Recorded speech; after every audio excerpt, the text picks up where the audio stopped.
Zyra e fushatës së kandidatit presidencial egjiptian Ahmed Shaqif është sulmuar nga agresor ende të pa-identifikuar. Stacionet televizive egjiptiane kanë transmetuar pamjet e një zjarri në ndërtesë në rrethin e Dokit në kryeqytetin Kairo, ndërsa nuk janë raportuar viktima.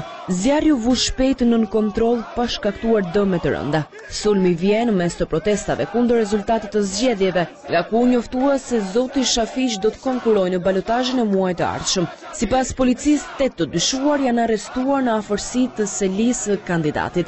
Agresorët hoqën një numër të konsiderueshëm të posterave të fushatës dhe gjithashtu supozohet se janë vjedhur dhe disa kompjutera nga ndërtesa, sipas korespondentit të BBC-s. Më pas protestuesit janë shpërndarë, ndërsa në vend ngjarje ka mbërritur një grup mbështetësish të Shafiq. Turmat kanë përfshirë dhe sheshin Tahrir, aty ku revoltat e dhunshme larguan nga pushteti ish presidentin Hosni Mubarak në shkurt të vitit 2011. Kanë qenë qindra personat që kanë protestuar kundër rezultatit të zgjedhjeve në Egjipt, ndërsa kandidati për president Ahmed Shafiq shihet më shumë si përfaqësues i regjimit të vjetër.